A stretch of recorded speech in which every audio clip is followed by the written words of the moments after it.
ഞാൻ എന്നും നിന്റെ മാത്രം. ഈ കഥയിലെ ശേഖരനെ കുറിച്ച് അറിയണ്ടേ? ശേഖരൻ്റെ പോയ കാലവും പിന്നീട് വർഷങ്ങൾക്ക് ശേഷമുള്ള അനുഭവങ്ങളും. ശേഖർ എന്നും സ്നേഹം തേടിയുള്ള ഒരു യാത്രയിലാണ്. ശേഖറിന് സ്നേഹം എവിടെ കണ്ടെത്താനാകും? 10ാം ക്ലാസ് കഴിഞ്ഞ് തുടർ പഠനത്തിനായി ബാംഗ്ലൂർ നഗരത്തിലേക്ക് ശേഖർ വണ്ടി കയറി. ഒരുപാട് വർഷങ്ങൾക്ക് ശേഷം തിരിച്ചും താൻ സ്കൂളിൽ പഠിച്ചിരുന്ന സ്ഥലത്തേക്ക് ശേഖർ എത്തി.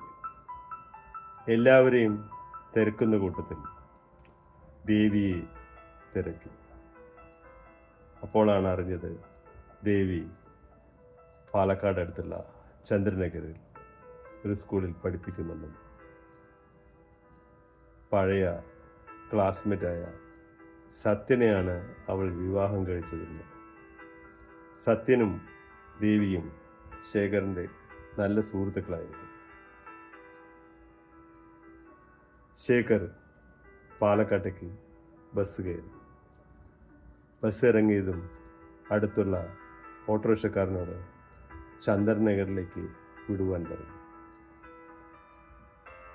ഓട്ടോ പോകുന്ന വഴി ശേഖർ കുശലം പറഞ്ഞു ഓട്ടോ ഡ്രൈവറോട്, മാഷേ, നിനക്ക് ദേവി ടീച്ചറെ അറിയാമോ? ടീച്ചറുടെ ഭർത്താവിൻ്റെ പേര് സത്യ എന്നാണ്. അറിയാം സാറേ, എന്നാൽ അങ്ങോട്ട് വിട്ടേക്ക്. ശേഖർ ദേവിയുടെ വീടിൻ്റെ അടുത്തെത്തുമ്പോൾ അവിടെ ആരോ മുറ്റം അടിച്ചു വരുന്നുണ്ടായിരുന്നു. ദൂരെ നിന്ന് തന്നെ ശേഖറിന് അത് മനസ്സിലായി, അത് ദേവിയാണ്. ഗേറ്റ് തുറങ്ങുന്ന ശബ്ദം കേട്ട് ദേവി ഗേറ്റിനടുത്തേക്ക് വന്നു. ആരാണിത്?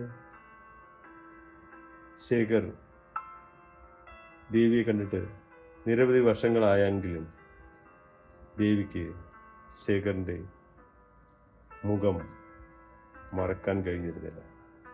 ഓ ശേഖർ, നീ ഇവിടെ എങ്ങനെ എന്നെ കണ്ടുപിടിച്ചു? ദേവിയെ കണ്ടുപിടിക്കാൻ ഞാൻ ഒരുപാട് ആളുന്നു.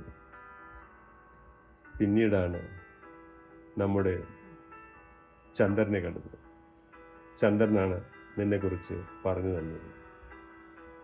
ഓ വരൂ ശേഖർ, വരൂ.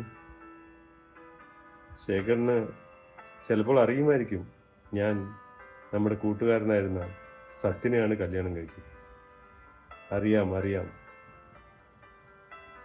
ഞാൻ 10ാം ക്ലാസ്സിൽ പഠിച്ചു കഴിഞ്ഞിട്ട് പോയതല്ലേ. ഇത്രയും വർഷമായി നിങ്ങളെ കണ്ടിട്ടില്ലല്ലോ, നിങ്ങളെക്കുറിച്ച് ഒന്നും അറിഞ്ഞിരുന്നില്ല.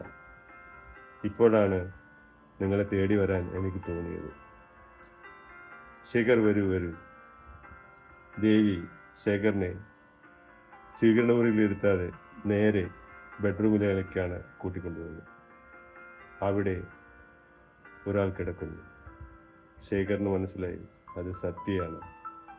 സത്യനും ദേവിയും ശേഖറിന് പ്രിയപ്പെട്ട കൂട്ടുകാരായിരുന്നു. അന്നും ദേവിക്ക് വേണ്ടി സത്യനും ശേഖറും തമ്മിൽ മത്സരിച്ചിരുന്നു. ദേവിയുടെ ഒരു നോട്ടം കിട്ടാൻ.